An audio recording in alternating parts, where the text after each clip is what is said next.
धर्माचे पालन करणे पाखंड खंडन हेची आम्हा करणे काम बीज वाढवा विनाम तीक्ष्ण उत्तरे हाती घेऊन बाण फिरे हेची आम्हा करणे काम बीज वाढवावे नाम नाई भिडभाड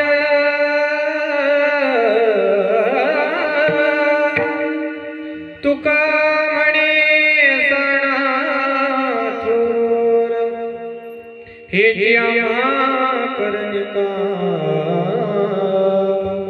बीज वाढवावे नाम ठला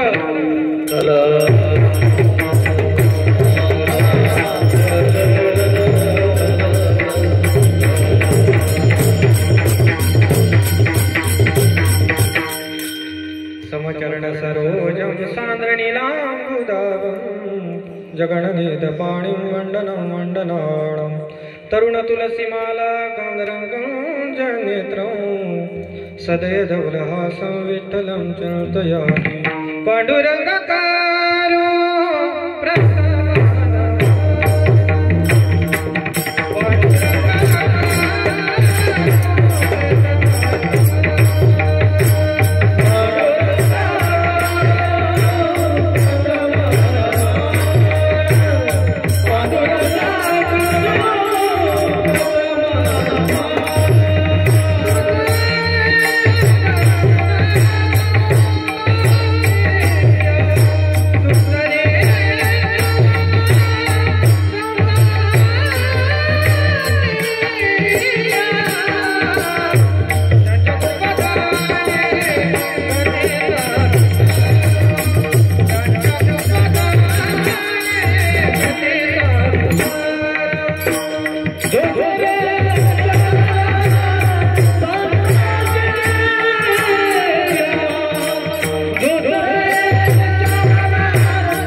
ज्ञानेश्वरा करुणा करा तुमचा अनुग्रह लादलो पावन झालो चराचरी शरण शरण जन म्हणता तुम्हालो रामदूता काय भक्ती त्याच्या टामदा सुबटा तुम्ही विश्वनाथ दिनरंग मेणात कृपा कराल जे थोडी पुण्या पडी जो बराडी जय जय श्री राधा रमण जय जय नवल किशोर जय गोपी चित्त चोर प्रभु जय जय माखन चोर श्री राधा मेरी स्वामिनी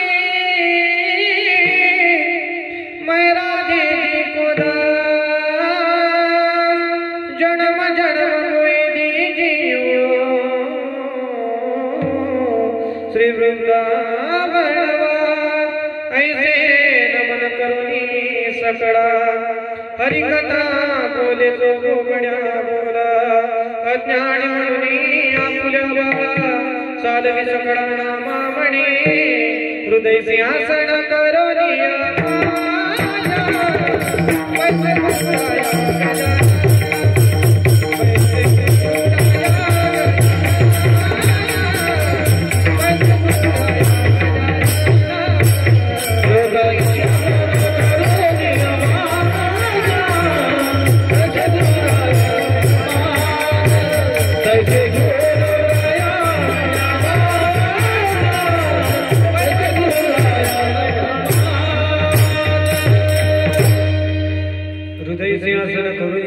बैसे गुरुराया गजानन धर्माचे पालन करणे पाखंड खंडन हेची आम्हा करणे काम बीज वाढवावे नाम प्रस्तुत प्राप्त प्रसंगी प्राप्त स्थळी कीर्तन रूपी सेवेकरता निवडलेला अभंग जगतवंदनीय जगद्गुरु भक्तिवैराग्य ज्ञान यांचे मूर्तिमंत पुतळे नवे नवे तर वारकरी संप्रदायाचे कळस व हिंदवी स्वराज्याचे संस्थापक श्री छत्रपती शिवाजी महाराज यांचे धर्मगुरु नवे नवे तर जगमान्य संत संतमान्य संत देवमान्य संत एवढंच नव्हे तर श्रीमंत संत ज्यांनी आपल्या वारकरी संप्रदायामध्ये कळसाचं स्थान पुष्पावं असे असणारे तुकोबाराय आणि या तुकोबारायांचा निवडलेला 4 चरणांचा अभंग आणि या अभंगाच्या माध्यमातून तुकोबाराय तुम्हा आपल्याला म्हणजे मानवी शरीरधारी जीव जे असतील त्यांना अभंगाच्या माध्यमातून योग्य असा उपदेश प्रतिपादित करतात.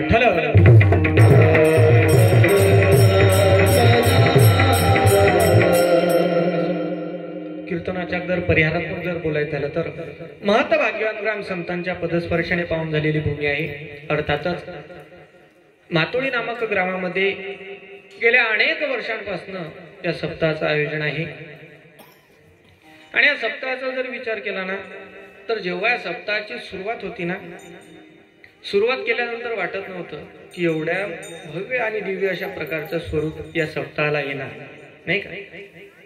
ज्यांनी या सप्ताहाचं हे जे रोपटं लावलेलं आहे असे असणारे हरिभक्ती पारायण अंबादासजी आबा काळमेघ नाही का, यांनी या सप्ताहाचं रोपटं लावलेलं आहे. आणि त्यांना सोबती माझे वडील होते श्रीधर महाराज पातोड, यांनी रोपटं लावलं. आज या सप्ताहाचा जर विचार केला त्याचा वेलू गेला गगनावर नाही का. काय या सप्ताहाचं वर्णन करावं. या सप्ताहातील जर एका एका व्यक्तीचा जर विचार केला ना तर तुकोनी घेतली मोठी जैशी नाही का. प्रत्येक या ठिकाणी असणारा अधिकारी आहे अधिकारी, ज्यांच्या मुखारविंदातून तुम्ही कथा श्रवण करीत आहात, त्या भगवंताच्या लीलांचं वर्णन ऐकणार आहात असे असणारे आमचे हरिभक्ती पारायण शालिग्रामजी महाराज सुरवडकर आबा नाही का. कोणी त्यांना आबा म्हणते, कोणी मामा म्हणते नाही का. सर्वांचे ते मामा म्हणूनच परिचित आहे. आणि आमच्या भागात सांगू का बाबा, आमच्या गावात जर तुमचं कीर्तन असलं, कोण्या महाराजचं कीर्तन आहे ते काय गोट आहे वाले गड्या त्यांचं कीर्तन आहे नाही का. हे गाव असं नाही की आबानं गाव सोडलं असेल म्हणून आपण कुठेही जाऊन या ते म्हणतात येऊन गेले नाही का.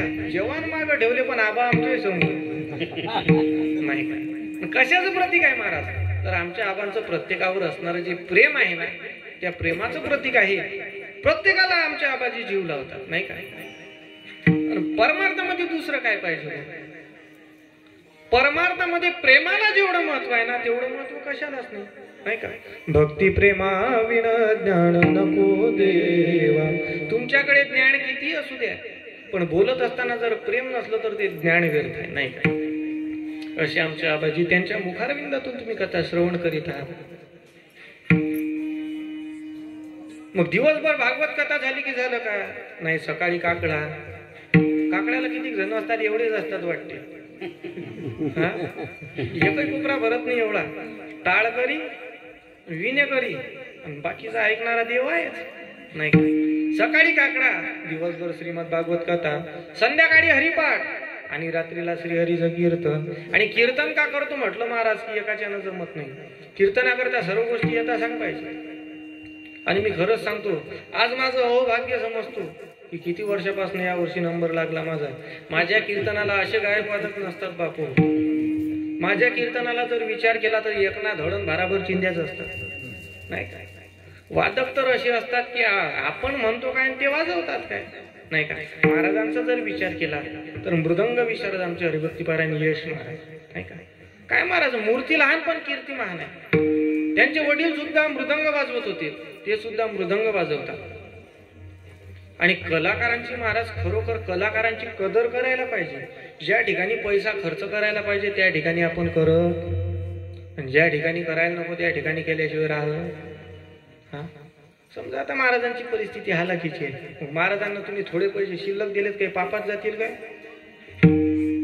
डॉक्टर जवळ जा बरं, डॉक्टर जवळ. डॉक्टरनं म्हटलं 500 रुपये फी पाहिजे. तुम्ही म्हणता काय हा डॉक्टर साहेब 300 आणले घरून, तो म्हणते होय बाय नाही का. तिथं 500 काढून द्यावे लागतात. काय घोड वाजवतात महाराज. गायकाच्या ओटावर तर वाजवणाऱ्याच्या बोटावर नाही का. ते म्हणतात ना काय काय जण बारीक चिरीक असतात. जेवायला बसले की वाळणारा थकते पण जेवणारे थकत. मग काय काय लोक सहज बोलता बोलता म्हणतात त्याचं पोट जे आहे ना ते पोट पाठीत लपलं आहे म्हणतात नाही का. तशी जी महाराजांची जी ताकद आहे, शरीर जरी नसेल ना पण महाराजांची सर्व त्यांच्या हाडकांमध्ये ताकद आहे नाही का. काय जीव तोडून वाजवतात, जीव तोडून मृदंग वाजवतात. महाराजांसाठी एकदा टाळ्या वाजवा बरं. कलाकारांचं कौतुक करायला पाहिजे.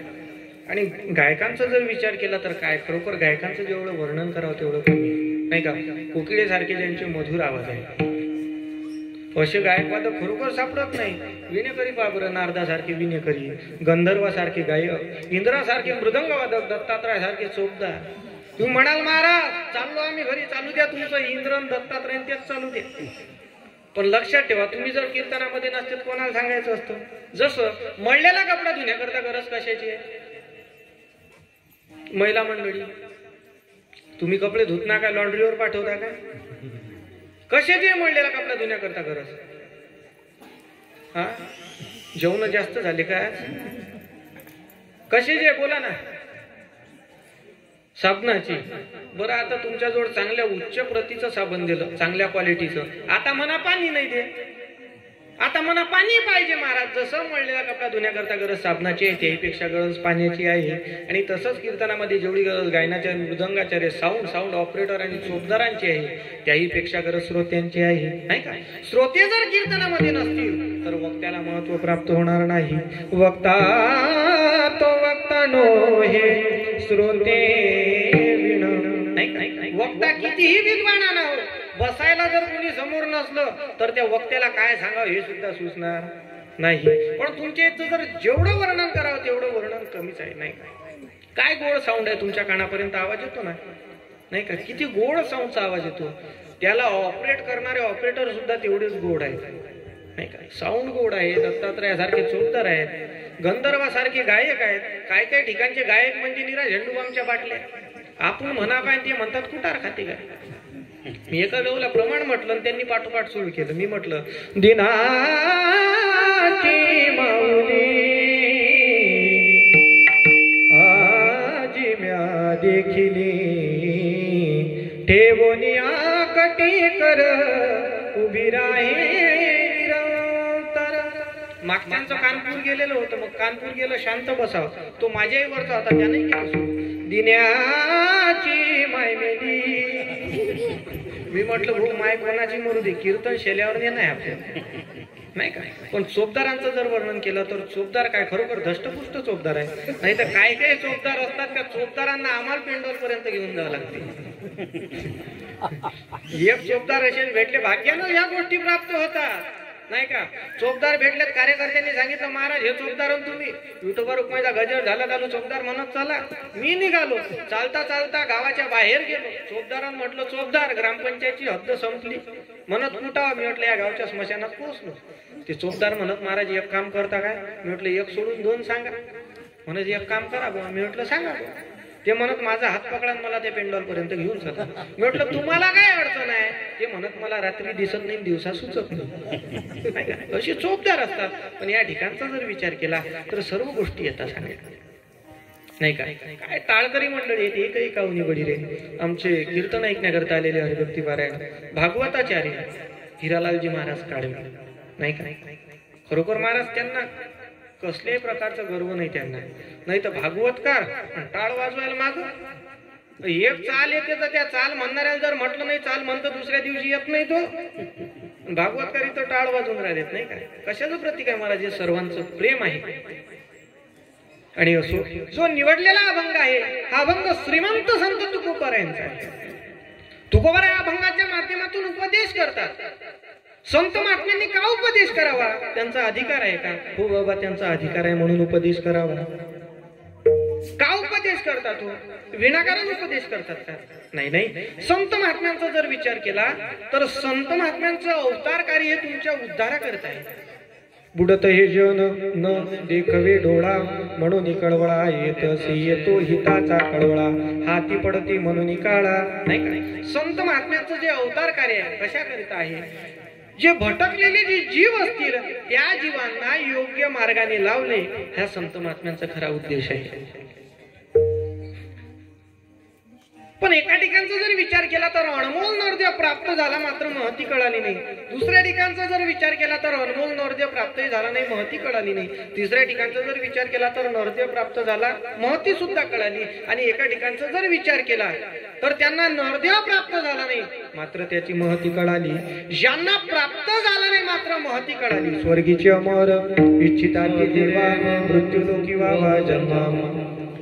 ज्यांना प्राप्त झाला महती कळाली नाही ते आज खुशाल आपापल्या घरी झोपलेले आहेत, नाही काय. नरदेव प्राप्त झाला मात्र कीर्तन म्हणजे काय हेच त्यांना कळत नाही, ते आपापल्या घरी खुशाल झोपले आहेत. एका ठिकाणचा जर विचार केला तर नरदेव प्राप्तही झाला नाही, महती कळाली नाही. पशु काय पाप पुण्य जाणीती, उत्तम मध्यम भोग भोगिती, इतर योनीचे ठाई हा विचारूची नाही, नाही काय. त्यांना नरदेव प्राप्तही झाला नाही, महती कळाली नाही. आणि एका ठिकाणचा जर विचार केला तर नरदेव प्राप्त झाला आणि महती कळाली, ते म्हणजे संत महात्मा. त्यांना अनमोल असा नरदेह प्राप्त झाल्यानंतर त्यांना कळून चुकलं, हा नरदेह म्हणजे सामान्य नाही बाबा, लक्षात ठेवा. हा नरदेह म्हणजे एक प्रकारचं जंक्शन आहे, एक प्रकारचं प्लॅटफॉर्म आहे. या नरदेहाच्या प्लॅटफॉर्म वरती तुम्ही आपण जन्माला आलो ना, योग्य पद्धतीने जर आपण जीवन जगत असू, त्या प्रणालीनुसार जर आपली जीवन पद्धती असेल तर आपण देव मानता देवची होईल, नाही का. एवढं या नरदेहाचं महत्व आहे. तुम्हा आपल्याला जो नरदेह प्राप्त झाला कशा करता झाला. काही काही लोकांना म्हणा, का तुम्हाला नरदेह कशा करता मिळाला. म्हणे महाराज खाओ पिओ ऐश करू, नाही का. नुसतं खायचं प्यायचं आणि आराम करायचा. नाही नाही, लक्षात ठेवा बाबा, जे करायला पाहिजे ते तुम्ही करत नाही. चूक विसरली तया थोर झाली हानी, पचती लखानी 84च्या ठर.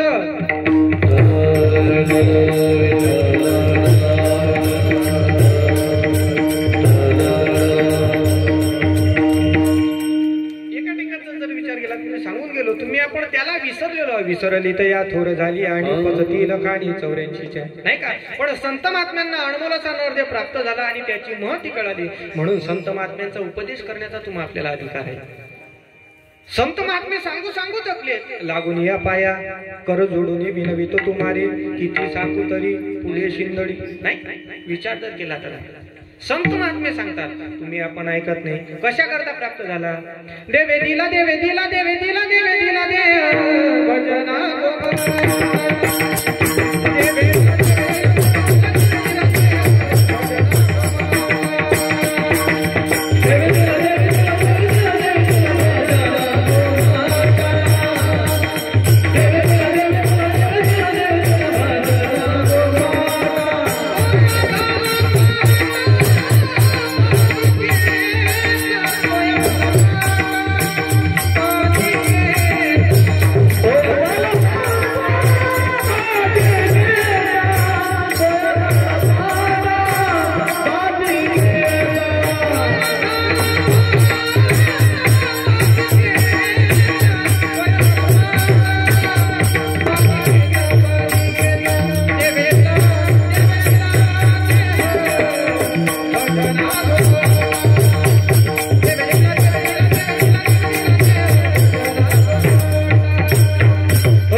भजना गोमटा तो या झाला फाटा बाधिकेचा. या नरदेहाचा जर विचार केला, नरदेह निदान लागले, नाही का. अनमोल असा नरदेह प्राप्त झाला. पावला हा देह कागट आली न्यायी, न घडो उपाय घडो आले. मग नरदेह प्राप्त झाल्यानंतर काय करायचं. नको ते करायला पाहिजे का. नाही नाही बाबा, म्हणूनच संत महात्म्यांचं अवतार कार्य आहे. भटकलेल्या जीवांना योग्य मार्गाने लावणार. प्रत्येक जर जीवाचा जर विचार केला तर प्रत्येक जण या संसारामध्ये दुःखी आहे. तुम्ही म्हणाल महाराज संत महात्मे सुद्धा संसारात होते, त्यांना सुद्धा दुःख असायला पाहिजे. मी म्हणतो संत महात्म्यांनी संसार केलाच नाही. काही काही लोक म्हणतील महाराज काय सांगता का, संत महात्म्यांनी संसार केला. संत महात्म्यांनी संसार केला, संत महात्मे संसारात होते, मात्र त्यांच्या चित्तात संसार नव्हता, त्यांच्या चित्तात परमार्थ होता. तुम्ही आपण राहतो परमार्थात आणि तुमच्या आपल्या चित्तात संसार भरलेला आहे, म्हणून तुम्हा आपल्याला दुःख आहे, नाही काय. संत महात्म्यांचा जर विचार केला ना, तुकोबारायांचा जर विचार केला तर तुकोबारा सामान्य संत नव्हते. काय तुकोबारायांचा अधिकार.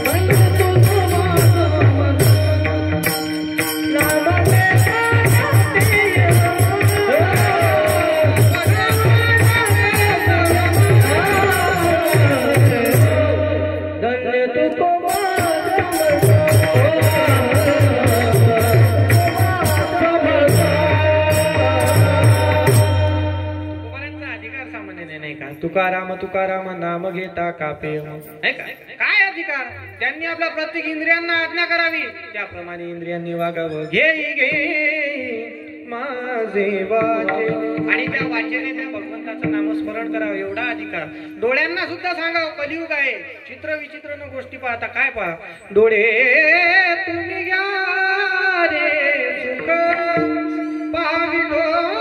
पाविलोबाचे मुख तुकोबारायांना माहिती होतं सर्व इंद्रिय ऐकतील मात्र सर्वात चंचल मन आहे एवढं चंचल आहे की एकदा वाऱ्याचा वेग मोजता येणार मात्र मनाचा वेग मोजता येत नाही का म्हणून मधुकरू मेघू मानिनी मनाचा प्रथम चंचलतेमध्ये प्रथम क्रमांक आलेला आहे आणि त्या मनाला सुद्धा आज्ञा करतात मना तेथे धाव घे राहे विठोबाची पायी नाही त्या मनाला सुद्धा आज्ञा करतात एवढे अधिकारी संत महात्मे तुकोबाराय होते तुकोबारायांचा जर विचार केला तर अधिकार सामान्य नाही कळसाच्या स्थानी जाऊन पोहोचलेत काय त्रास झाला असेल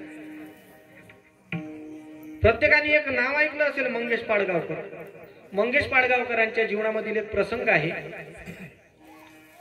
मंगेश पाडगावकरांची मुलगी आणि शेजारची मुलगी बावल्या बावलीचा खेळ खेळत होती तू म्हणाल तुला इथं बावल्या बावलीचा खेळ सांगण्याकरता उभं केलं का नाही पण उदाहरण समोर मांडावं लागेल बावल्या बावलीचा खेळ खेळत असताना एके दिवशी त्या पाडगावकरांच्या मुलीचा बावला आणि शेजारच्या मुलीची बावली त्या बावल्या बावलीचं लग्न लागलं आणि नंतर ती जी पाडगावकरांची मुलगी होती ती मुलगी त्या शेजारच्या मुलीला म्हणू लागली असं कर ना आता तुझी जी नवरी आहे ना ती आता सासरी जाणार म्हणजे माझ्या घरी राहायला येणार त्या लहान मुली त्यांना काय करतात आपसात त्यांचं भांडण झालं आणि भांडण झाल्यानंतर पाडगावकरांची मुलगी त्या ठिकाणावरून निघून गेली आपल्या जवळची बाहुली होती ती बाहुली फेकून दिली ती घराच्या उंबरट्याजवळच होती आतमध्ये गेली झोपून राहिली तिची एवढ्यान जाऊन पाहते मुलगी का झोपली आहे तिला उठवण्याकरता हात लावते तर तिचं अंग तापाने तापलेलं होतं तिने पाडगावकरांना फोन केल्यानंतर ते घरी आल्यानंतर हॉस्पिटलमध्ये ऍडमिट केलं दुसऱ्या दिवशी दुपारी तिची प्राणज्योत मालवली परत घरी आणलं अंत्यविधीचा कार्यक्रम आटोपला आणि स्मशानातून घरी पाडगावकर येत असताना त्यांना ती बाहुली घराच्या उंबरट्याजवळ दिसली आणि घराच्या उंबरट्याजवळ ती बाहुली दिसल्यानंतर पाडगावकर गेले आणि एकांतामध्ये बसले आणि बसले त्यांच्या डोक्यामध्ये विचार आले आणि विचार आल्यानंतर डोळ्यामधून अश्रुधारा आहेत आणि मुखामधून एक गीत तयार झालं भातुकलीच्या खेळामधली राजाधिकराणी हृदयावर क्रीडाव मोडला दुरीक कहाणी नाही अरे त्या पाडगावकरांना एक गीत निर्माण करण्याकरता स्वतःच्या मुलीचा प्राण गमवावा लागला संत महात्म्यांचा जर विचार केला तर त्यांना काय गमवावं लागलं महाराज तुकोबारायांची एक पत्नी गेली नाही का जवळ जी संपत्ती होती संपत्ती गेली सोयऱ्या धायरे सुद्धा मान नव्हता कोपला पाटील गावचे हे लोक आता मज भीक कोण झाली अशी त्यांची परिस्थिती झाली तरीही त्या संत महात्म्यांनी तुम्हा आपल्याला उपदेश करण्याचा जो विडा होता तो विडा त्यांनी मागे घेतला नाही एवढा त्यांचा अधिकार आणि म्हणून त्यांचा अधिकार आहे म्हणून ते तुम्हा आपल्याला उपदेश करतात ठरव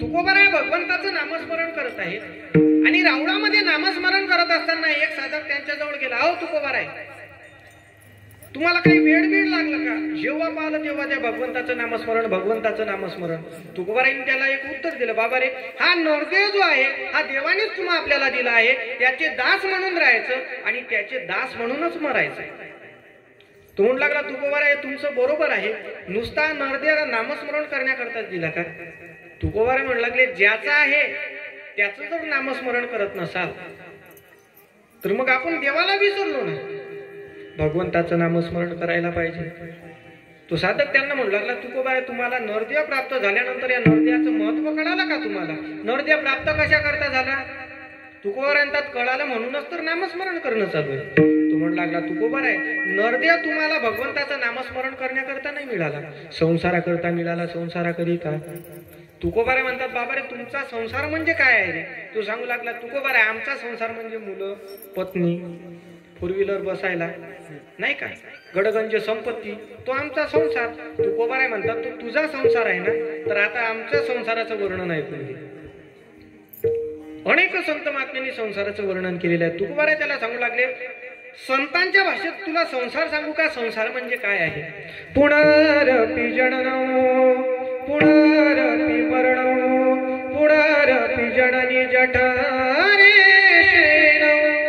इह संसारे खला दुसारे कृपया पावे पाये मुरारी भज गोविंद भज गोविंद भज गोविंद. याला संसार म्हणायचं. पुन्हा जन्माला येणं पुन्हा मरणं इह नाम संसारी. हो तुकोबाराय हा संसार आहे का. मग तुमचं जे अवतार कार्य आहे, अवतार कार्य कशा करता, तसंच जगायचं का, आले तसेच निघून जायचे का. तुकोबाराय म्हणतात बाबा रे ते तुम्ही आहात, जसे आले तसेच निघून चालले.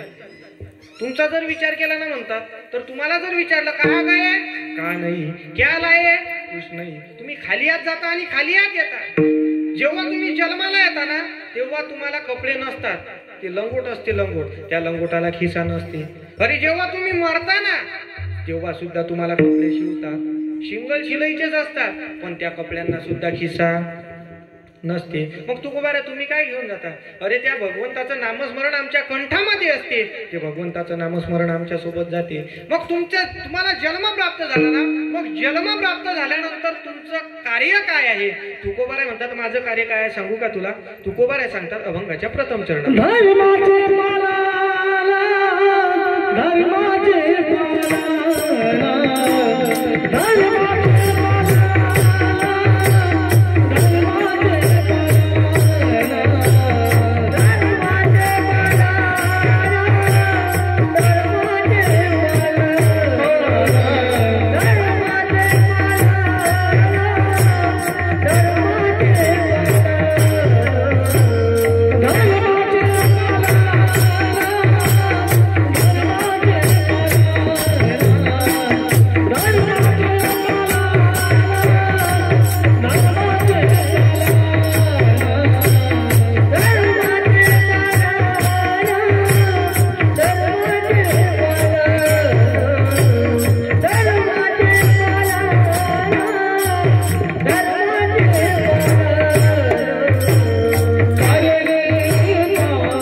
धर्माचे पालन करणे पाखंड खंडन, नाही का.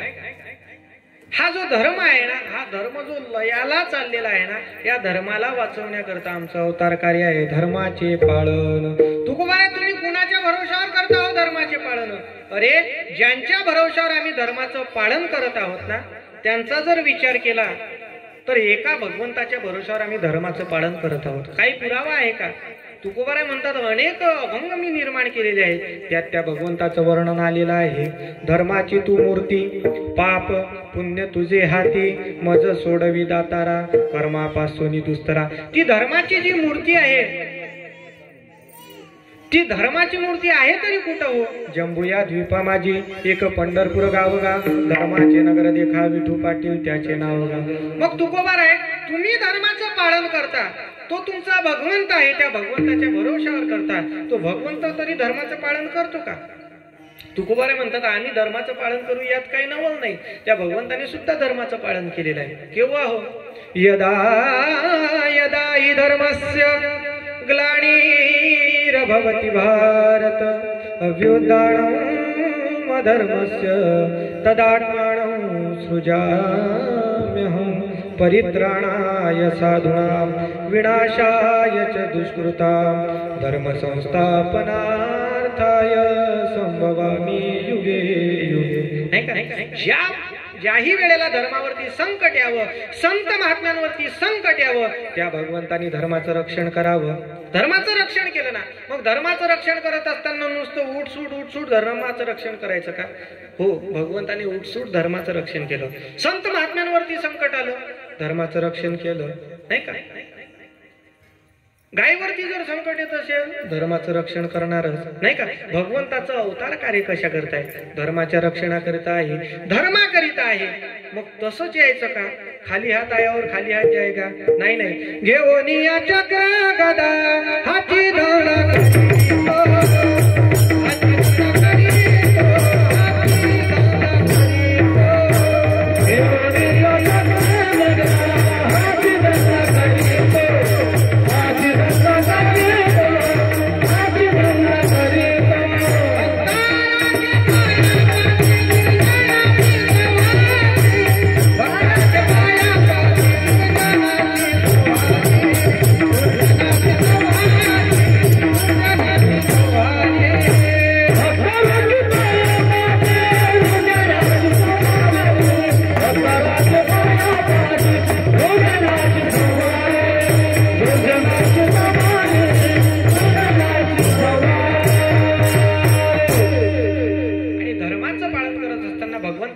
तरी काय? घेऊन या चक्रगदा हाची धंदा करीतो भक्ता राखे पायापासी दुर्जनासी संहारी, नाही का? दुर्जनाचा संहार केला आणि भक्तांचं रक्षण केलं, नाही का? याला धर्माचं पालन म्हणतात। हिरण्यकश्यपूच्या पोटी प्रल्हादजी जन्माला यावेत आणि प्रल्हादजी जन्माला आल्यानंतर प्रल्हादजीला सांगावं त्या भगवंताचं नाव घ्यायचं नाही, नाही का? त्या हिरण्यकश्यपूचं ब्रीद वाक्य होतं, नाम न घेऊ दे देवाचे हे ब्रीद हिरण्यकश्यपूचे, नाही का? हिरण्यकश्यपूने सांगितलं, जो कोणी माझ्या या राज्यामध्ये त्या भगवंताचं नामस्मरण करत असेल त्याला फासावरती चढवा। कोणीच नामस्मरण करायला तयार नव्हतं। पण महाराज जेव्हा एवढा नटधारी आहे ना, ते हिरण्यकश्यपूच्याच पोटी प्रल्हादजींना जन्माला घातलं आणि प्रल्हादजीच नामस्मरण करत होते, नाही का? हत्तीच्या पायाखाली तुडवण्यात आलं, नाही जमलं। कडेवरती लुटून देण्यात आलं, नाही जमलं। तेलामध्ये टाकलं उकळत्या तेलामध्ये, तरी नाही जमलं। एवढंच नाही माय बघतो, त्या प्रल्हादजींना होलिका दहन ज्या दिवशी आपण करतो ना, होलिकेसोबत दहन देण्याकरता बसवलं। झालं उलट, प्रल्हादजी नाही केले, होलिकाच मरण पावली। त्या दिवस पासून उलट्या बोंबा मारतात, नाही। आणि प्रल्हादजींना सांगितलं नामस्मरण करायचं नाही, प्रल्हादजी ऐकत नव्हते। हिरण्यकश्यपूला महाराज कंटाळा आला, आपल्याच पोटी आला, आपलंच आहे आणि आपल्यालाच माती खाऊ घालायला निघालं। ते सांगू लागले हिरण्यकश्यपू, प्रल्हादा नामस्मरण करायचं नाही, करणार, करायचं नाही, करणार। आणि या हिरण्यकश्यपूने अगोदरच वर मागून घेतले होते, मला मरण केव्हाच नको, रात्री नाही, दिवसा नाही, बाहेर नाही, आत नाही, नाही का? वर नाही, खाली नाही, कुठंच नाही, माणसाकडून नको, पशुकडून नको, अस्त्राने नको, शस्त्राने नको। त्याला माहिती होतं महाराज आपल्याला मारणार कोण। हिरण्यकश्यपूचा महाराज जो उत्मात होता तो मातलेला आहे आणि प्रल्हादाला सांगितलं नामस्मरण करायचं नाही। प्रल्हादाचं नामस्मरण चालू, नको नको त्यात वेदा प्रल्हादजींना करायला लागले, तरी प्रल्हादजीचं नामस्मरण थांबत नव्हतं। आणि आपला जर विचार केला तर आपलं एखादं बकरीचं पिलू जर मरण पावलं तर आपण पंढरपूरला जात नाही का? चल ना, नाही महाराज आलो असतो, काय झालं म्हणे बकरीचं पिलू मरण पावलं, नाही। ही तुमची आपली भक्ती आहे। काय काय लोकांची भक्ती अशी असते महाराज, फक्त कीर्तनाच्या पेंडॉलमध्ये जातात, कीर्तनकार काय सांगतो काय नाही त्यांना काहीच कळत नाही, नाही का?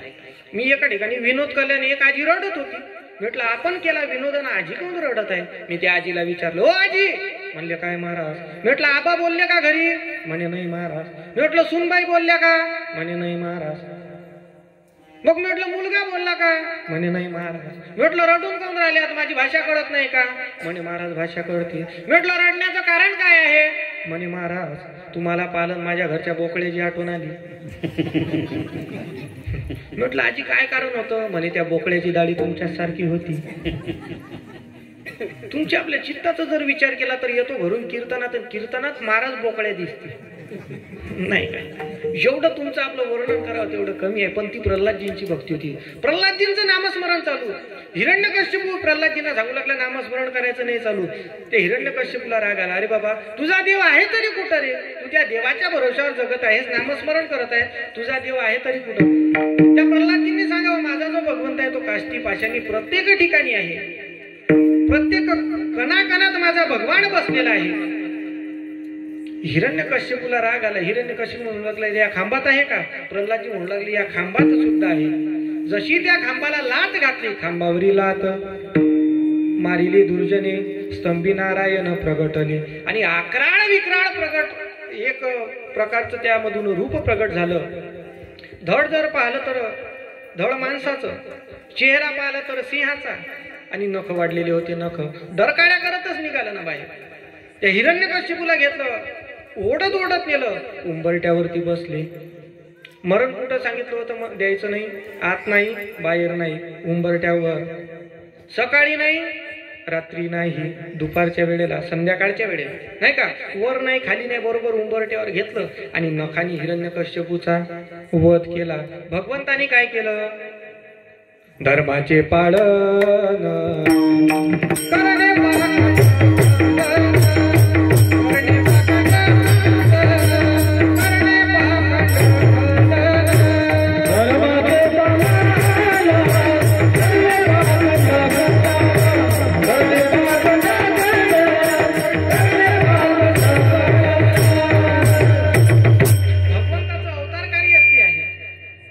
नाही का?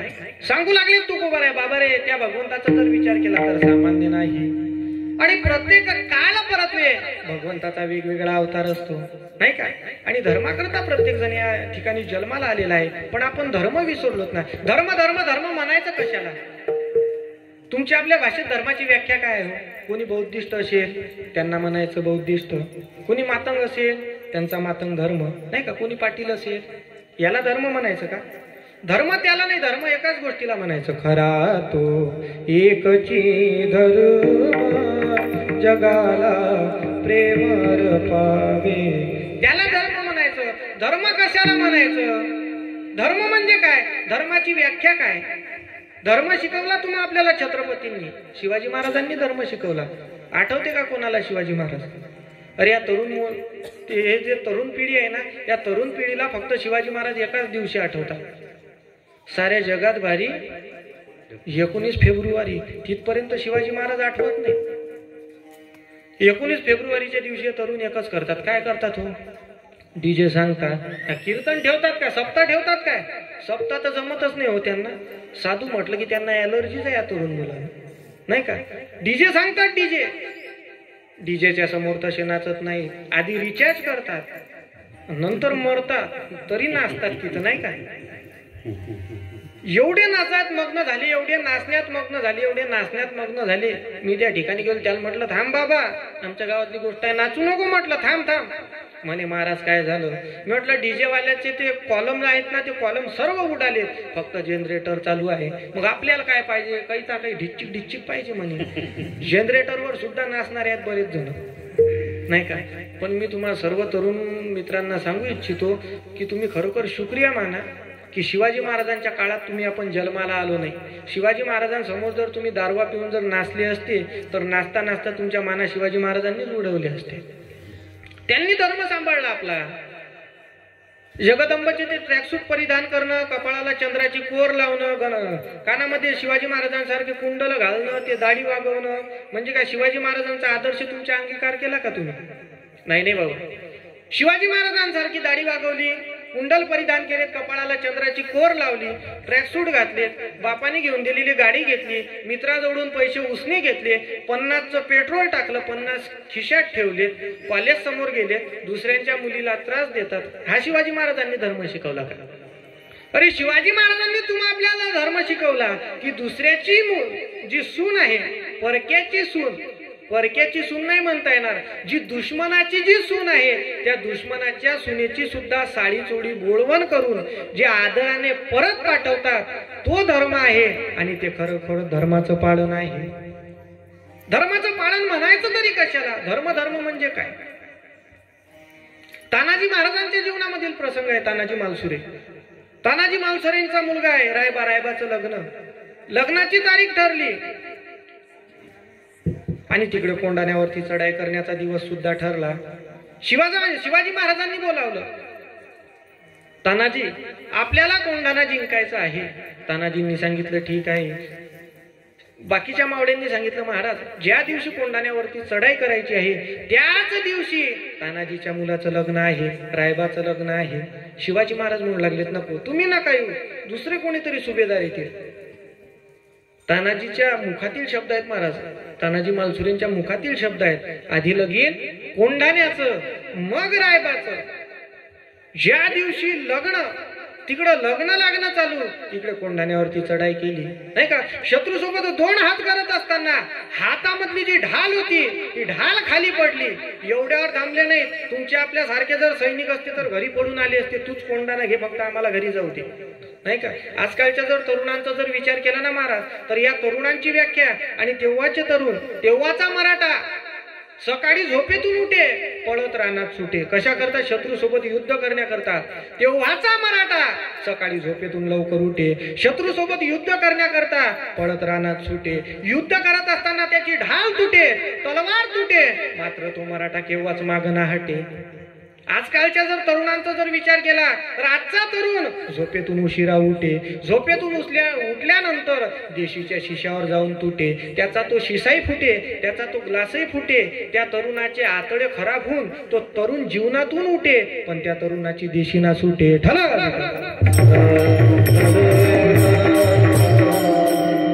तिकडे महाराज तानाजी मालुसरे त्या ठिकाणी 2 हात करत आहेत. शत्रूंची ढाल खाली पडली, ढाल खाली पडली, मागं सरले नाहीत. आपल्या हाताला जे उपरण होतं ते उपरण गुंडाळलं, दुपट्टा गुंडाळला आणि त्या हातावर वार झेलायला लागले. जेव्हा कोंढाणा जिंकला गेला त्या ठिकाणी जो विजयाचा ध्वज जो आहे तो विजयाचा ध्वज फडकवला गेला, तेव्हा त्यांनी जे आपलं प्राण आहे तिथपर्यंत प्राण रोखून ठेवला आणि विजय ध्वज फडकल्यानंतर त्यांनी आपलं प्राण सोडून दिलं. कशा करता? हेची आम्हा करणे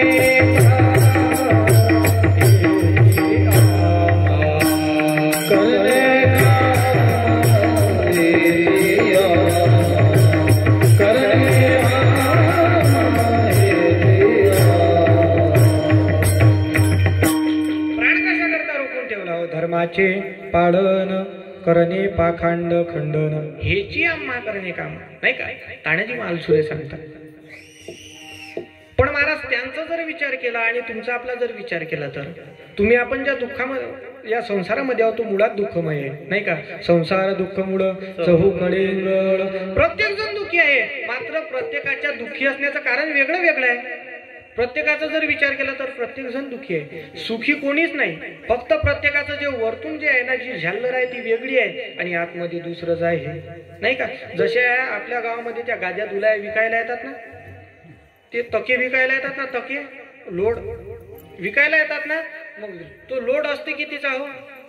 बाहेर जर घेतला तर जे गाडीवाले येतात 50 रुपयाचा एक, तोच दुकान मधून घ्या तो कितीचा असते 150 रुपयाचा एक. लोक त्या 50 रुपयावर भावतात 50 रुपयावर. ते 50 रुपयाचा लोड घेऊन पा आणि तो फक्त फाळा आणि ते खाली टाकून पा, त्याच्यात सर्व चिंकच असतात नाही का. तसा आपला तुमचा संसार आहे ना. प्रत्येक जण दुःखी आहे, फक्त झाल्लर वेगळी आहे, प्रत्येकाचं कारण वेगवेगळं आहे. कोई तण दुखी, कोई मन दुखी, कोई धन बिन रहत बुदा, थोडे थोडे सब दुखी, सुखी है हरी के दास नाही का. प्रत्येक जण दुःखी आहे, मात्र प्रत्येक जणाचं जे दुःख आहे जे कारण आहे ते वेगवेगळं आहे. कोणी तण दुखी, कोणी शरीरानं दुखी आहे. घरी साखरेचा कारखाना आहे, डॉक्टर सांगते साखर जर खासाल तर दुसऱ्या दिवशी घराजवळ गर्दी नाही का. कोणी तण दुखी, कोणी मन दुखी. 4-4 मुलं आहेत, 4-4 सुना आहेत, एकही भाकर घालत नाही. कोणी धन बिन रहत उदास. आजचं भागलं उद्याचं कसं होणार. आणि कबीरजी म्हणतात प्रत्येक जण थोडं थोडं दुखी आहे. थोडे थोडे सब दुखी, सुखी है हरी के दास. काय फायदा आहे हो संत संगत में 3 गुण, हर कोई लागत पाव, खाने को मिष्टान्न मिले आखिर वैकुंठ जाव नाही का. एवढा त्या संत संगतीचा फायदा आहे. आणि म्हणून तुकोबा म्हणतात बाबा रे त्याकरता आम्ही धर्माचं पालन करतो. नाही का? अनेकांचं जर उदाहरण जर पाहू गेलो तर भरपूर असे उदाहरण आहेत, नाही का? म्हणून तुकोबा म्हणतात आमचं जे अवतार कार्य आहे कशा करता? धर्माचे पाळन करणे पाखंड खंडन हेचे आम्हा करणे काम. हेच काम आम्हाला करायचं, दुसरं काम करायचं नाही. तुकोबाराय आपल्याला हे जे काम करायचंय तुम्हाला हे काम कशाकरिता करायचं आहे हो? बीज वाढ वावे बीज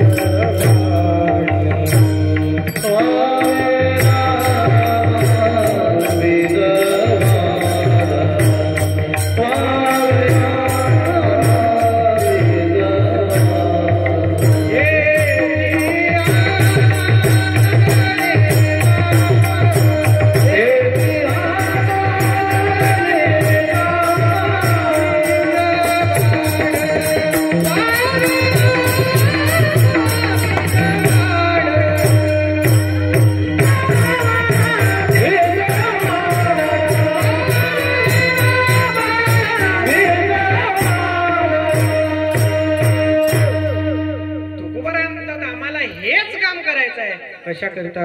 बीज वाढवावे नाम, नाही का? त्या नामाचं जे बीज आहे ते नामाचं आम्हाला बीज या ठिकाणी रोवायचं आहे आणि त्या नामाचं आम्हाला या ठिकाणी मोठं स्रोत करायचं आहे, वेल सर्वीकडे तो फैलवायचा आहे, नाही काय? बीज वाढवावे नाम. काय नामाचं महत्व, काय फायदा? नामाचा जर विचार केला महाराज तर नामाचा अधिकार सामान्य नाही. किती नामाचा अधिकार आहे हो? तुम्हाला जर तरुण जायचं असेल तर तारून नेणारं नाम आहे, नाही का? या नामाचा जर अधिकार जर पाहू गेलो तर वाल्या कोडी महाहत्यारी, नाही का? त्याच्यासारखा जर करू शकते. तुमचं आपलं किती पाप असेल करून करून तुम्ही आपण किती पाप करतो, किती पाप करत असाल तुम्ही? हा, जास्तीत जास्त शेजाऱ्याचा धुरा करणं, याच्यावर काय करू शकता का? शेजाऱ्याची रीती असली घरासमोर तो घंस पडेल तर आधा टोपले आपल्या घरात आणणं, झालं तुमचं आपलं पाप मर्यादित आहे. काय करू शकतो का आपण? मग वाल्या कोड्या धारक्यांचा जर उद्धार होतो तुमचा आपला होणार नाही का? पण आपण जिकडं जायला पाहिजे तिकडं जात नाही ना. पण काय काय गोष्टी अशा असतात महाराज, काय काय गोष्टी बरेचदा तुम्ही करायला पुण्य जा न कळत पाप होते, पण बरेचदा करायला पाप जा न कळत पुण्य होते, नाही का? एक जण होता महाराज, एक भिकारी निघाला का शेठजीच्या घरासमोरून. शेठजीच्या घरासमोरून निघाला, शेठजी तिसऱ्या मजल्यावर होते. शेठजीने पाहिलं भिकारी समोरून जात आहे, त्या शेठजींना दया आली. त्या शेठजीने एक केलं, 5चा कलदार आपल्या खिशातला काढला आणि भिकाऱ्याच्या दिशेने टाकला. त्या भिकाऱ्याने वर पाहिलं, वर तो 5चा कलदार त्याच्या डोळ्यात गेला, बुलबुल बाहेर आलं. करायला गेला पुण्य, झालं पाप, नाही का? तोच भिकारी चालत चालत 8 दिवसानं दुसऱ्या व्यक्तीच्या घरासमोर गेला आणि तो जो समोर जातो तो महाराज घरात वाद झाले होते, त्याला कंटाळा आला होता. तो भिकारी त्याला आवाज देऊ लागला, ओ मालक काहीतरी द्या. तो म्हणे काहीच नाही गड्या, निघून जा, आमच्या घरात आधीच तर वाद झाले. ओ मालक काहीतरी द्या. तो म्हणे काहीच नाही, निघून जा. मालक 1 रुपया तरी द्या. तो म्हणे माझ्याजवळ काहीच नाही. मालक खाण्याकरता काहीतरी द्या. तो म्हणे माझ्या घरात काहीच नाही. मालक काही ना काही द्या. तो म्हणे माझ्या हाती काहीच नाही. हा भिकारी म्हणे मालक असं करा, हे कटोरं घ्या चला माझ्यासोबत भीक मागायला. त्याला राग आला महाराज, राग. ते ऍपल खात होता जो आतमध्ये बसला होता, तो त्यानं ऍपल घेतलं आणि त्या भिकाऱ्याला फेकून मारलं. त्या भिकाऱ्याने ते ऍपल पकडलं, खात खात रस्त्याने निघाला.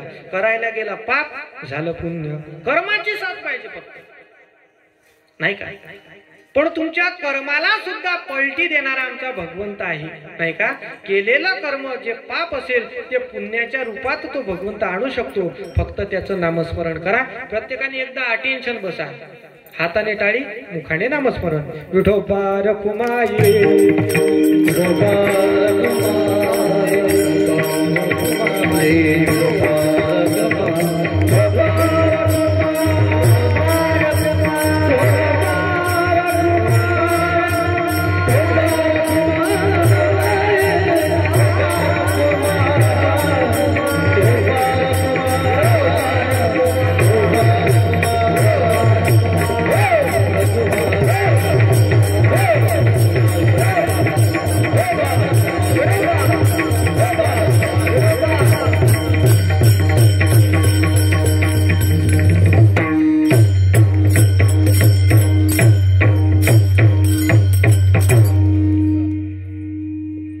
नाही महाराज, बरेचदा करायला जाता पुण्य होते पाप, आणि म्हणून धर्माचं जे तागड आहे त्या भगवंताच्या हातात आहे. तो भगवंत आहे तरी कोण? जंबू या द्वीपा माझी, नाही का, धर्माची तू मूर्ती. आणि म्हणून तू बरं आता धर्माचे पाळन करणे पाखांड खंडन, हेची आम्हा करणे काम, बीज वाढवावे नाम.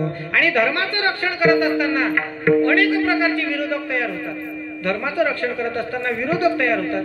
विरोधक तयार कितीही जरी झालेत, ते स्वतःचे जरी असलेत ना, त्या स्वतःच्या जे जवळचे असतात, नातलग असतात, त्यांना सुद्धा सोडायचं नाही. मग काय करायचं? काय करायचं सांगू का? अभंगाच्या तृतीय चरणात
बाबा रे, या धर्माचं रक्षण करत असताना आमच्यावर जर आघात आले तर आम्ही काय करणार? तीक्ष्ण उत्तरे हाती घेऊन बाण फिरे. मग ते जवळचे जरी असतील, नाही का, भले तरी देऊ कासेची लंगोटी, नाथाळाची माती हानू काठ्या, नाही का. धर्माचं रक्षण करत असताना आम्ही कुठल्याही पद्धतीमध्ये बसण्याकरता तयार आहोत. अरे पांडवांचं उदाहरण पहा. समोर कौरव दुसरे होते का? कौरव कोण होते? त्यांचेच होते ना, त्यांचे भाऊच होते ना. तरी पांडवांनी कौरवांना सोडलं नाही. कशा करता? धर्माकरिता. तीक्ष्ण उत्तरे हाती घेऊन बाण फिरे, नाही का. धर्माकरता सर्व गोष्टी करण्याकरता तयार आहे. तुम्हाला एक उदाहरण देतो. धर्म म्हणजे काय? धर्म ज्यांनी पाडला. सर्वांनी नाव ऐकलेलं आहे. न्यायप्रेरणी राजमाता अहिल्याबाई होळकरांचं नाव ऐकलेलं असेल सर्वांनी, नाही का. इंदूरमध्ये एक वाडा बाजार म्हणून ठिकाण आहे. आणि त्या ठिकाणी राजमाता अहिल्याजींची एक राजसिंहासन होतं आणि त्या ठिकाणी एक भला मोठा घंटा बांधलेला होता. तो घंटा याच्याकरता होता की कुणावर जर अन्याय झाला तर तो घंटा वाजवायचा. त्या ठिकाणी राजमाता त्या राजसिंहासनावरती बसतील आणि बसल्यानंतर न्याय करतील. आणि त्या ठिकाणी एक प्रसंग असा घडला की एका गाईचं जे बछड होतं, जे वासरू होतं, ते रथाखाली चिरडल्या गेलं. ती गाय हंबरडा फोडत होती, त्या ठिकाणी रडत होती. आणि रडत असताना त्या गाईला माहिती होतं या ठिकाणी जो घंटा बांधलेला आहे ना, त्या घंटा नाद जर केला तर राजमाता येतील आणि निश्चित आपल्याला त्या न्याय मिळून देतील. आणि ती जी गाय आहे महाराज हंबरडे फोडायला लागली, तो घंटा नाद करायला लागली. त्या ठिकाणी राजमाता आल्या, सिंहासनावरती विराजित झाल्या आणि बसल्यानंतर त्या राजमातेने सर्व जो वृत्तांत आहे तो वृत्तांत ऐकून घेतला. का तर तिथं जे सेवक होते त्या सेवकांनी सांगितलं घडलेला प्रसंग. या ठिकाणावरून रथ गेला, त्या रथाच्या खाली एक जे बछड आहे गायचं, ते बछड मरण पावलेलं आहे. त्या गायीच्या ज्या वेदना होत्या त्या वेदना त्या मातेला जाणवू लागल्या. अहिल्यादेवींना त्या वेदना जाणवू लागल्या आणि अहिल्यादेवीने फरमान सोडावा की ज्याच्या रथाखाली हे बछड मरण पावलं असेल त्याला सुद्धा असंच त्या रथाच्या खाली तुडवण्यात यावं. काही सैनिक आलेत पाठीमागून. राजमाता दुसरं कोणीच नसून राजकुमार होते. अहिल्या मातेने सांगितलं ते राजकुमार जरी असेल, माझा मुलगा जरी असेल, मात्र न्याय तो न्याय. त्या सैनिकांना आज्ञा केली महाराज की पकडा त्याला, ज्याने कोणी तुडवलं त्याला. पकडलं महाराज त्या अहिल्या मातेच्या मुलाला. पकडल्यानंतर हातापायामध्ये बेड्या टाकल्या, आडवं झोपवलं. एका सैनिकाला सांगितलं जा बस रथावर. तो रथ हाक. कोणी जायला तयार नव्हतं. स्वतः अहिल्या माता त्या रथावरती बसल्या. तो रथ हाकायला सुरुवात केली. वाऱ्याच्या वेगाने त्या दिशेने रथ येत आहे. त्या गायला असं वाटलं महाराज आपल्याला जर एवढा त्रास होतो तर मुलगा मरण पावल्यानंतर या राजमातेला सुद्धा तेवढाच त्रास होणार. ती जी गाय आहे ती गाय आडवी झाली आणि ती गाय त्या ठिकाणी बसली. म्हणून त्या अहिल्यादेवींच्या मुलाचा प्राण वाचला. जी स्वतःच्या मुलाचा प्राणाचा सुद्धा विचार धर्माच्या समोर करत नाही त्यांना म्हणायचं तीक्ष्ण उत्तरे हाती घेऊन पान फिरे. नाही का? जे धर्माच्या समोर कोणाचाही विचार करत नाही, धर्माच्या समोर प्रत्येक जण सारखा आहे, नाही का, ते म्हणायचं तीक्ष्ण उत्तरे हाती घेऊन बाण फिरे. दुसरं काहीच करायचं नाही. हेची म्हणजे चकारात्मक बोलतात, दुसरं नको, हेची आम्हा करणे काम. मग तुकोबाराय ज्या भगवंताचं तुम्ही नामस्मरण करता त्या तुकोबारायांचं नामस्मरण करत असताना काही जातीचा पाहिजे का? काही वयाची अट आहे का?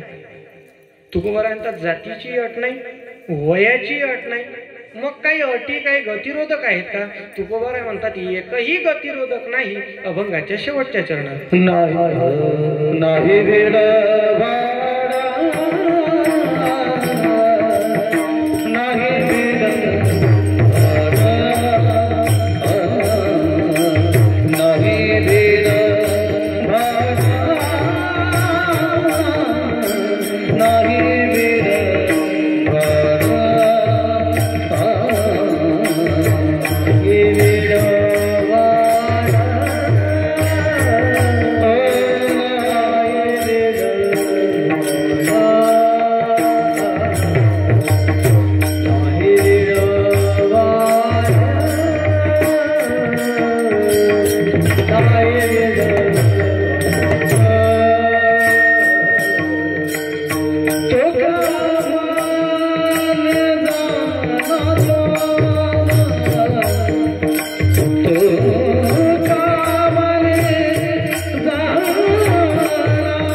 वर्णन करत असताना त्याला सांगू लागले, बाबा आम्ही धर्माचं रक्षण करतो, धर्माचं पालन करतो. कधी कधी तर आम्ही एवढे कठोर होतो की तीक्ष्ण उत्तरे हाती घेऊन बाण फिरे. मग तुकोबारा आम्ही इकडं नामस्मरण करण्याकरता जर येत असू तर काही वयाची अट, काही मर्यादा, काही नियम आहेत का? नाही भिड भार तुका म्हणे साना थोर, सकळांशी येते आहे अधिकार, कलियुगी उद्धार, हरीच्या नामे यारे यारे लहान थोर. नाही का? या ठिकाणी वयाची अट नाही, कुठल्याही प्रकारचं या ठिकाणी तुम्हाला बंधन नाही. कोणी या खटनट यारे शुद्ध होऊन जारे, दवंडी पिठे भावे सोखा मेळा. या ठिकाणी कोणीही येऊ शकते. नाही भिड भाड तुका म्हणे साना थोर. मग तुकोबार आहे दुसरं काही? तुकोबार आहे म्हणतात दुसरं काहीच नाही. हेची आम्हा करणे काम. कुठलं काम? धर्माचे पालन करणे पाखंड खंडन. दुसरं काही? हेची आम्हा करणे काम, बीज वाढवावे नाम. धर्म संकटात आहे, दुसरे आक्रमण करत आहे. तीक्ष्ण उत्तरे हाती घेऊन बाण फिरे. आम्हाला तुमच्या संगतीत यायचं आहे. काही नियम, काही अटी. नाही बिडबार तुका म्हणे साना थोर. हेची आम्हा करणे काम, बीज वाढवावे नाम. हा या तुकोबारायांच्या अभंगाचा भावार्थ मांडण्याचा प्रयत्न केला. भावार्थ मांडला असं नाही, नाही का? संत महात्म्यांची ग्रंथसंपदा एवढी अगाध आहे महाराज. एवढा तो जो संत महात्म्यांचा जो ज्ञानाचा सागर आहे एवढा खोल आहे की तुम्ही आपण वरच घेऊ शकत नाही. का? तर ज्ञान भरपूर आहे. काही काही कीर्तनकार म्हणतात अभंग मांडण्याचा, अभंग तुमच्या समोर, भावार्थ तुमच्या समोर मांडला नाही, फक्त तुम्ही आपण प्रयत्न केला, अर्धही आपण सांगू शकत नाही. कारण का? संत महात्मे कुठं, तुम्ही आपण कुठं सूर्य आणि कुठं काजवा. संत महात्म्यांचा तुमचा आपला जर विचार केला ना तर संत महात्म्यांच्या नखाची सुद्धा आपण बरोबरी करू शकत नाही का? म्हणून तुकोबार तुम्ही आपल्याला सांगतात धर्माचं रक्षण करण्याकरता प्रत्येकाला अनमोल असा नर्दे प्राप्त झालेला आहे. धर्माचं रक्षण करायला पाहिजे. तुमचा आपला धर्म संकटात आहे.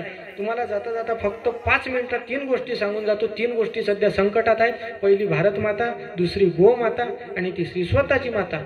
नाही का? भारत माता संकटात आहे. परप्रांतीयांचं आक्रमण चालू आहे. तुम्ही रोज टीव्हीवरती पाहतात, हेडलाईन रोज येते. फक्त तुम्ही आपण पाहतो, टीव्ही बंद करतो, विसरून जातो. कितीतरी शहीद जवान होतात. नाही का? सध्या किती हिवाळा आहे, किती हिवाळा आहे. तुम्हाला आपल्याला घरात थंडी वाजते, घरात दरवाजे बंद करतो, खिडक्या लावतो. खिडक्या दरवाजे बंद केल्यानंतर आपल्याला 4-4 अंगावर पाहिजे, 4-4. आणि तेही आपण तसे झोपत नाही. कोणी स्वेटर घालून झोपते, पायामध्ये मोचे असतात, तरी तुम्हाला आपल्याला थंडी वाजते. पण तुमच्या आपल्या धर्माच्या रक्षणाकरता, तुमच्या आपल्या संरक्षणाकरता आपल्या भारत मातेचे जे सैनिक आहेत, जे सुपुत्र आहेत, ते सियाचीन सारख्या बर्फाळ प्रदेशामध्ये सध्या तुमच्या आपल्या संरक्षणाकरता तटस्थ उभे आहेत. सियाचीनचा जर विचार केला, सियाचीन पाहिलं का तुम्ही? कोणी गेलतं काय? हा, तुम्ही गेलते काय? तुम्ही ना गेले तर मी काय फिरून आलो अशी? मी गेलो नाही, फक्त टीव्हीवर पाहिलं. टीव्हीवर आणि टीव्हीवर हेडलाईन आलती, उन्हाळ्यात तिथचं जे तापमान आहे -15 की 25 वर असते. मायनसमध्ये बरं, प्लसमध्ये नाही, म्हणजे खाली घसरते उन्हाळ्यात. हिवाळ्यात विचार करा काय असेल. एवढ्या सुद्धा त्या ठिकाणी धकाधकीच्या काळात ते सैनिक तुमचं आपलं संरक्षण करतात. त्यांना विचारा, का रे बाबा तुला देवानं देह दिला, मग संसार करायला पाहिजे? नाही. हा अनमोल असा नरदेव प्राप्त कशा करता झाला ते तुम्हाला सांगतील. कशा करता झाला? त्यांना विचारायचं, का रे तू जगतो कशा करता? म्हणे देशा करता. मरणार कशा करता? म्हणे देशा करता. नाही का? सांगतात ना सैनिक.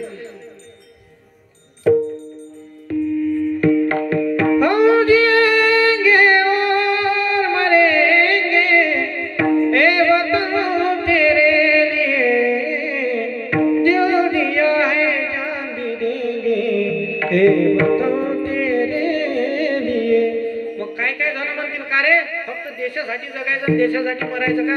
अरे जन्माला आल्यानंतर प्रत्येकाला कर्म लागू आहे, प्रत्येकाला धर्म लागू आहे. ते म्हणतात आमचं कर्म हे न कर्म धर्म हेच आहे. तू मेरा कर्म तू मेरा धर्म तू मेरा अभिमान है, ए वतन महबूब मेरे तुझ पे दिल कुर्बान है. नाही का? आणि ते ज्यावेळेस संरक्षण करतात सीमेवरती असतात ना महाराज, त्यांनी आपलं जे प्राण आहे ते प्राण हातावर घेऊन फिरतात ना. शूर आम्ही सरदार आम्हाला काय कुणाची भीती. नाही का? घाबरत नाहीत महाराज ते कुणाला. जीव गेला तरी चालेल, मात्र त्या ठिकाणावरून मागं हटायचं. आपण म्हणतो हे पुढारी भ्रष्टाचार करतात, पुढारी 1% भ्रष्टाचार करत नाहीत. काय मत आहे तुमचं? हे करून करून भ्रष्टाचार कशाचा करतील हो? जे नश्वर धन आहे ना, हे धन मिळवण्याचा भ्रष्टाचार करतात पुढारी. दुसरा भ्रष्टाचार कुठला नाही. या सैनिकांनी जर एखाद्या दिवशी जर मनात विचार आणला की आपल्याला भ्रष्टाचार करायचा, आज नाईटची ड्युटीच करायची नाही, आपला जो भारत देश आहे तो नकाशावरही दिसू देणार नाही. नाही का? म्हणून आपल्या भारत मातेवरती संकट आलेलं आहे, सैनिकांवरती संकट आलेलं आहे. आणि प्रत्येकाने त्या सैनिकांकरता दिवा लावावा. प्रत्येकाने आपापल्या देवाजवळ दिवा लावावा, हात जोडावे आणि सांगावं त्यानं सैनिकांचं संरक्षण कर. का आपण हात जोडावे हो? ते आपले कोणी आहेत का? तुम्ही जरी समजत नसाल पण ते तुम्ही आपल्याला आपलं समजतात ना. त्यांना सुद्धा पत्नी आहे, त्यांना गोंडस गोजीरवानं बाळ असते. ज्यावेळेस महाराज सैनिक ते ड्युटीवरती निघतात ना सीमेवरती जाण्याकरता, तर ते बाळ त्या वडिलांच्या पायाला पकडते आणि त्या वडिलांना सांगते बाबा नका जाऊ हो, तुम्ही गेली की आम्हाला करमत नाही, बाबा नका जाऊ हो. तरी तो सैनिक ऐकत. सैनिकांची कळवळ जे आहे ना, जो तळमळ आहे ना, ती सैनिकांची तळमळ तुम्हाला आपल्याला नाही कळणार. ज्यांची मुलं सीमेवरती सध्या आहेत ना त्यांना विचारा सैनिकांचे आई वडील होणं म्हणजे काय असते. अरे बरेचशा सैनिकांचे लग्न जुटलेले असतात, 2 दिवसांनी घरात परत येतील, आई वडील त्यांना नवरदेवाच्या वेशामध्ये पाहतील, पण काय महाराज ते तिरंग्यामध्ये लपेटून येतात. आणि तिरंग्यामध्ये लपेटून येतात यापेक्षा दुसरं भाग्य कुठलंच नाही. नहीं का? सनम सनम सनम सनम क्या करते हो, क्यों मरते हो सनम के लिए, मरना है तो मरो वतन के लिए, कम से कम तिरंगा तो मिलेगा कफन के लिए. नाही का? मरायचं असेल तर देशाकरता मरा, फालतू गोष्टीत मरण्यापेक्षा देश सेवा करा आणि देशाकरता मरा. नाही का? आणि म्हणून त्या सैनिकांचा जर विचार केला ना तर खरोखर ते कुठला सण साजरा करत नाहीत, आई वडिलांसोबत राहत नाहीत. तुम्ही आपण दिवाळी साजरी करतो ते सीमेवरती असतात. जब देश में थी दिवाली हम खेल रहे थे होली, जब हम बैठे थे घरों में वो झेल रहे थे गोली. नाही काय त्यांचं वर्णन करावं. म्हणून त्यांच्यावरती संकट आलेलं आहे, त्यांना सपोर्ट करायला पाहिजे. दुसरं म्हणजे गोमातेवरती संकट आलेलं आहे. गोमातेवरती संकट येण्याकरता कारणीभूत प्रत्येक हिंदू आहे. किती गोवंश हत्या कायदे बंदी लागू झाले तरी गायची कत्तल थांबणार नाही. जिथपर्यंत हिंदू गाय विकणं बंद करणार नाही तोपर्यंत दुसऱ्यांना नावं ठेवून काहीच फायदा नाही. आपण आपला धर्म पाळायला पाहिजे. आणि तिसरं महत्वाचं कारण म्हणजे आपल्या आईवडिलांची सेवा करा. जास्तीत जास्त नोकरीवाल्यांचेच आई वडील वृद्ध आश्रमात आहेत, शेतकऱ्यांचे आणि जे खेड्यात राहतात त्यांचे आई वडील वृद्ध आश्रमामध्ये नाहीत. कारण का? त्यांना ते शेजारचे टोचणारे असतात, कारण तो आई वडिलांनाही वागवू शकला नाही. नाही का?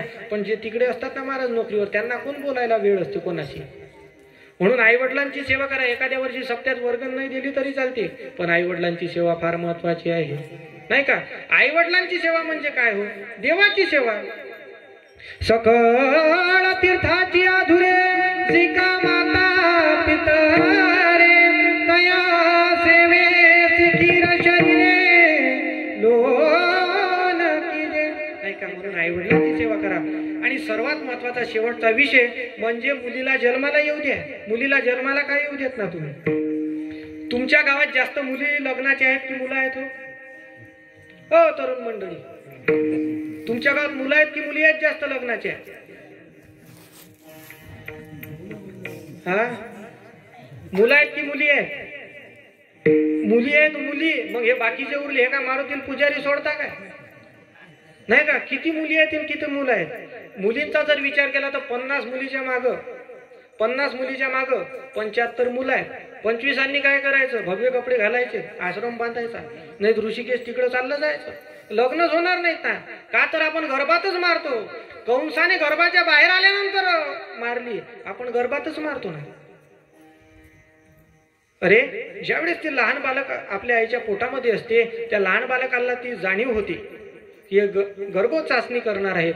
ते लहान बालक महाराज त्या गर्भामधून त्या आईला हाक देऊ लागते आणि त्या आईला वेदना सांगते. 9 महिने 9 दिवसाने झाली जग बघण्याची घाई, वंशाच्या दिव्या पायी नको पडती विजवू आई. थोड्याच दिवसाने तुझी चाचणी होणार, मुलगी आहे म्हणून सारे नाक मुरडणार. याच्या मुकल्या कानाना हो, याच्या मुकल्या कानाना तुझ कुज ऐकू ये, वंशाच्या दिव्या पायी नको पडती विजवू आई. काही काही लोक म्हणत असतील महाराज आम्हाला वंशाचा दिवा पाहिजे, कुळ दीपक पाहिजे. मी म्हणतो कुळात तुमच्या दीपक कशाला पाहिजे? कुळ भडकून द्यायला कशाला पाहिजे? अरे मुलींचा जर विचार केला तर खरोखर मुली भाग्यवान आहेत. आजपर्यंत तुमच्या गावातलं असं उदाहरण आहे काय? अमक्याची मुलगी स्टँडवर पिऊन पडलेली होती, आहे का उदाहरण? किती जणांचे मुलं दाखवू? मग तरी तुम्ही आपण मुलगी जन्माला येऊ देत नाही. बरं मुलीचं टेन्शन नाही हो, बिगर हुंड्यात आणि बिगर अन्नाच्या मुली चालल्या, तरी तुम्ही मुलगी जन्माला येऊ देत नाही. अरे ज्याच्याकडे मुलगी असेल ना, काही काही जणांचे लग्न होत नाही तर ते पैसे देतात मुलीवाल्याला. मग काय टेन्शन आहे हो? मुलगा जर म्हटला तर मुलाचं सर्व टेन्शनच आहे ना. त्याच्यासाठी प्रॉपर्टी कमवूनच ठेवा लागते. त्याची जी शिदोरी आहे ती शिदोरी तुम्हाला आपल्याला भात्या पोत्यानंच राहावं लागते. मोठा लहानपणीचं टेन्शन, त्याला पावसाळ्यात कपडे घेणं, उन्हाळ्यात घेणं, हिवाळ्यात घेणं, नाही का आंब्याच्या रसाला घेणं, त्याला कपडे घेणं, एवढं नाही त्याचं टेन्शन किती आहे. लहानचं मोठा करणं, मोठं झाल्यावर शिक्षण झाल्यावर नोकरी झाल्यावर त्याला शोधा छोकरी. काय छोकरी सापडणार महाराज? 75-25 सध्या कॅल्क्युलेशन झालेलं आहे, कुठं सापडणार? नाही का? म्हणून गर्भपात करू नका, नाही का? मुलींना सुद्धा जन्माला येऊ द्या. आणि असे जर सप्ते केलेत ना तर या सप्ताहामधून नाही थोडं आणि एवढं जरी ऐकलं ना तरी असं समजावं की या सप्त्याची फलश्रुती झाली. असो तुम्हा सर्वांच्या सेवेचा या ठिकाणी जो योग आला, आमचे हरिभक्ती पारायण नंदकिशोर महाराज यांच्यामुळे सेवेचा योग आला. सर्व गुणीजन गायक वादक मंडळी आहेत, नाही का? त्या कासलीचे टाळकरी मंडळी असतील, आमचे बंडू महाराज असतील, तेवढंच नाही तर बरेचसे टाळकरी मंडळी आहेत. आणखी कोण्या गावचे आहेत का? दोन्ही कासलीचे, सर्व कासलीचेच आहे. बरं दोन्ही कासलीचे आहे. मातोडीचे किती आहे? 5-6 आहेत. 2-3च म्हणता का? 5-6 मातोडीचे आहेत, नाही का? चोपदार आहेत, विनेकरी आहेत, दुसरे विनेकरी बाबा आहेत. आमच्या दादांचा साऊंड आहे, नाही का? गोड असा साऊंड आहे. तुम्ही आतापर्यंत बसलात, नाही का? तुम्हाला द्यावे तेवढे धन्यवाद कमीच आहेत. आमच्या आबाचं वय नसल्यानंतर सुद्धा आबाजी बसलेत, नाही का? त्यांना पॅरेलिस झाला होता, पण आबा तुम्ही का बरं असे झालेत परत माहिती आहे का? काय झाले? नामस्मरण करायचं बाकी होतं म्हणून देवान तुम्हाला व्यवस्थित केलं, नाही का? नाही तर पैशावाले आहेत हो, पण झोपलेले आहेत, कोणी पाहायला तयार नाही. काय काय पैशावाले आबा एवढे छाती फुगून सांगतात, महाराज आम्हाला 4 मुलं आहेत. 1 नंबरचा मुलगा डॉक्टर, 2 नंबरचा मुलगा PSI, 3 नंबरचा मुलगा वकील, 4 नंबरचा मुलगा प्रोफेसर. आम्ही त्यांना विचारतो आबाजी सर्व नोकरीवर आहेत, तुमचं कसं काय आहे? ते सांगतात महाराज 4घांचे लग्न झाले तेव्हापासून आपली बाळ ढोरांच्या गोठ्यात आहे. काय सांगण्याला अर्थ आहे? पण तुमचं आपलं जीवन किती सुखी आहे, नाही काय? जसं जसं परमार्थात वय वाढते तशी तशी किंमत वाढते आणि प्रपंचात उलट आहे, जसं जसं वय वाढते तशी तशी किंमत कमी होते, नाही का? लाखोंड्याची सुद्धा मंडळी आहेत, तिकडच्या कासलीचे सुद्धा आहेत, नाही का? हिरालाल महाराज आहेत, माझे वडील आहेत, सर्वजण या ठिकाणी आहेत आणि उत्कृष्ट असे मृदंगाचार्य आहेत, नाही का? सुरुवातपासून जसा मृदंगावरती हात पडला तसा शेवटपर्यंत मृदंगावरती हात चालला. याला खरोखर माऊली महावैष्णव ज्ञानोबारायांची कृपाच म्हणावी, नाही का? खरोखर महाराजांचं जेवढं कौतुक करावं तेवढं कमी आहे. महाराजांना सढळ हाताने मदत करा. का? महाराजांना जर तुम्ही मदत केली ना तर ही मदत पुण्याच्या याच्यात जमा होणार, बरं पापात जाणार नाही, लक्षात ठेवा. नाही तर काही काही जण एखादा जर तुम्हाला भेटला, गड्या 50 दे, तुम्ही त्याला दुपारी 50 दिली, त्यांनी तीच 50 घेतली, सरकार मान्यवर गेला, पिऊन आला, काय होणार हो? पाप तुमच्या पदरात पडणार, पण महाराजांसारख्यांना जर मदत केली तर निश्चित देव तुम्हाला आशीर्वाद दिल्याशिवाय राहणार नाही. म्हणून आतापर्यंत सर्वजण तुम्ही बसलेत, तुम्हा सर्वांच्या चरणी समर्पित करतो. जे पेंडॉलमध्ये आहेत ते देव आहेत, जे आपापल्या घराच्या ओट्यावर बसले असतील ते महादेव आहेत, पण जे आपापल्या घरी झोपले असतील ते मात्र भद्रा मारुती आहेत. ते जे घरी झोपले त्यांनाही सांगा महाराजांचा तुम्हाला सुद्धा जे हरी आहे. नाही का? निवडलेला अभंग तुकोबारायांचा होता. तुकोबारायांच्या अभंगाचा भावार्थ मांडण्याचा प्रयत्न केला. चुकलं असेल माझं मला परत करा, चुकतो तो जीव चुकत नाहीत ते भगवंत, चुकीची दुरुस्ती करून घेणारे संत महात्मे असतात. जो गलती ही ना करे उसे भगवान कहते, जो गलती करके पछताए उसे इंसान कहते, जो गलती करके भी ना पछताए उसे शैतान कहते, जो गलती पे गलती करे उसे पाकिस्तान कहते, और जो हर गलती को माफ करे उसे मेरा देश हिंदुस्तान कहते. ज्ञानेश्वर